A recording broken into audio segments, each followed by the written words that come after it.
नमस्कार दोस्तों। The 9th of अगस्त 2024 कोलकाता के आरजी कार हॉस्पिटल में एक ऑन ड्यूटी महिला ट्रेनी डॉक्टर की हॉस्पिटल के अंदर रेप और मर्डर हो गई। इस घटना ने पूरे देश और पूरे विश्व को हिलाकर रख दिया।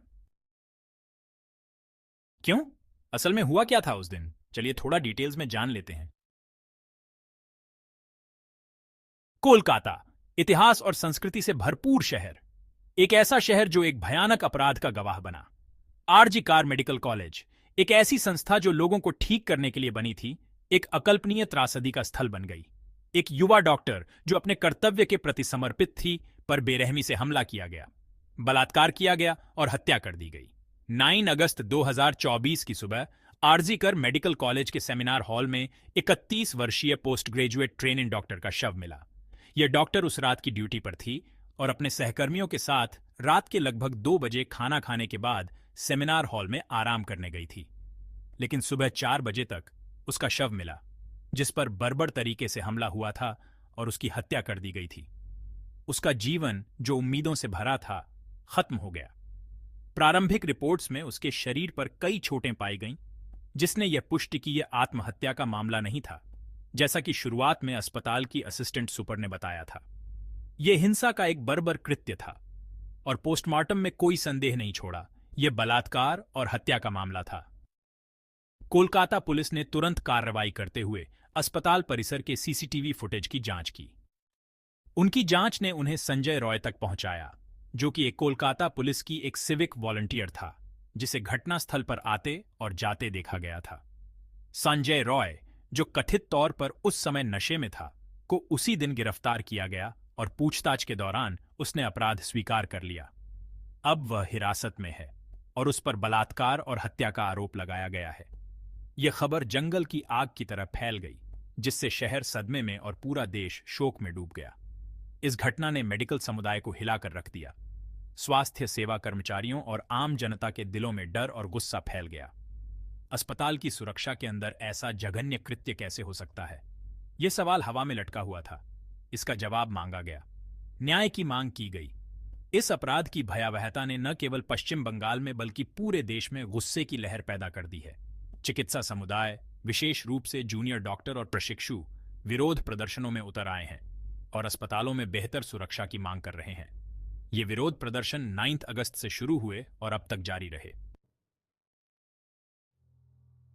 कोलकाता की सड़कों पर गुस्सा उमड़ पड़ा। लाखों लोग सड़कों पर उतरे, न्याय की मांग करते हुए। छात्र, डॉक्टर, आम नागरिक सभी दुख और गुस्से में एकजुट हुए। उनके हाथों में तख्तियां थीं, उनके चेहरों पर दर्द और गुस्सा साफ दिख रहा था। हमें न्याय चाहिए, उनकी आवाजें गूंज उठीं। अब और चुप्पी नहीं। यह विरोध प्रदर्शन केवल एक दुखद घटना के बारे में नहीं थे। यह उस व्यवस्था के खिलाफ गहरे गुस्से का इजहार था, जो बार बार अपने ही लोगों की रक्षा करने में विफल रही। जनता ने जवाबदेही की मांग की। उन्होंने जवाब मांगे। यह घटना एक बड़ा राजनीतिक विवाद भी बन गई है। विपक्षी दलों, विशेषकर बीजेपी ने सीबीआई जांच की मांग की है, यह आरोप लगाते हुए कि राज्य सरकार अपने नागरिकों की सुरक्षा करने में विफल रही है। यहां तक कि पश्चिम बंगाल की स्वास्थ्य मंत्री, पुलिस मंत्री तथा मुख्यमंत्री ममता बनर्जी के इस्तीफे की भी मांग की गई। आम जनता के बीच असंतोष लगातार बढ़ता गया। 14 अगस्त की रात से 15 अगस्त सुबह तक, भारत के स्वतंत्रता दिवस की रात, लाखों महिलाओं और आम जनता ने सड़कों पर उतरकर हाथों में अन्याय के खिलाफ मशाल की आग लिए हुए रात भर न्याय की मांग करते हुए जमकर विरोध प्रदर्शन किया। जनता का कहना है कि पश्चिम बंगाल की सरकार सच को छुपाने और दोषियों को बचाने की कोशिश कर रही है। देश और विदेश में भी इस घटना की निंदा की गई। सुरक्षा में चूक का जिम्मेदार कौन था? अपराधी अस्पताल परिसर के भीतर खुलेआम क्यों घूम रहा था? जांच शुरू हुई, लेकिन जल्द ही यह स्पष्ट हो गया कि यह केवल व्यक्तिगत अपराध का मामला नहीं था। यह तो बहुत बड़ी साजिश थी। भ्रष्टाचार के आरोप सामने आए।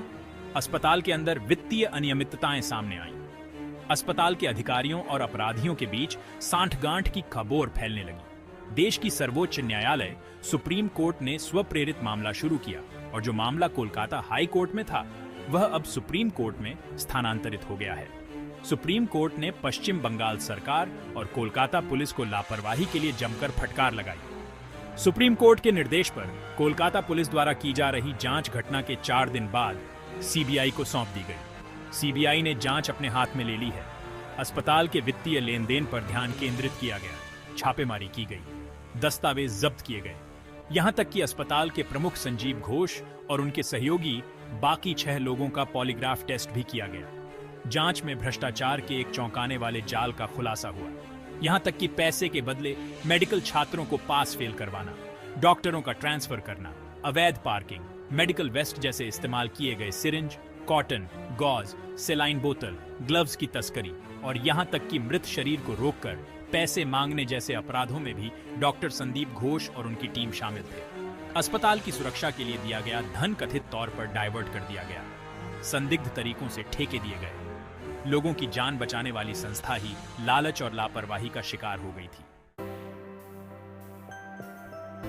आरजी कार त्रासदी एक आंख खोल देने वाली घटना थी। इसने समाज को अपनी उदासीनता और उन व्यवस्थागत विफलताओं के बारे में असहज सच्चाइयों का सामना करने के लिए मजबूर किया, जिन्होंने इस तरह के जघन्य अपराध को होने दिया। इस घटना ने सुधारों की एक लहर शुरू कर दी, हालांकि धीमी और अक्सर अपर्याप्त। यह घटना एक दुखद अनुस्मारक है कि हमारी सुरक्षा और न्याय प्रणाली में सुधार की कितनी आवश्यकता है। इस मामले पर अपनी आवाज उठाना और न्याय की मांग करना हमारा कर्तव्य है। आरजी कार की घटना ने देश के सामूहिक विवेक पर एक अमिट छाप छोड़ी। इसने जीवन की नाजुकता और एक सुरक्षित, अधिक न्यायपूर्ण समाज की तत्काल आवश्यकता की याद दिला दी। न्याय की लड़ाई लंबी और कठिन है, लेकिन दुख और गुस्से के बीच उम्मीद की किरण भी है। उम्मीद है कि यह त्रासदी स्थायी बदलाव के लिए उत्प्रेरक का काम करेगी। उम्मीद है कि एक युवा डॉक्टर का बलिदान एक ऐसे भविष्य का मार्ग प्रशस्त करेगा जहां अस्पताल इलाज की जगह होंगे, न कि डर की। एक ऐसा भविष्य जहां हर जीवन को महत्व दिया जाए और उसकी रक्षा की जाए। अंत में हम पीड़िता के परिवार के प्रति अपनी संवेदनाएं व्यक्त करते हैं और उम्मीद करते हैं कि उन्हें जल्द से जल्द न्याय मिलेगा। अगर आपको यह वीडियो जानकारीपूर्ण लगा हो तो इसे लाइक और शेयर करें और हमारे चैनल ट्रेंड इंटेल को सब्सक्राइब करना ना भूलें। धन्यवाद।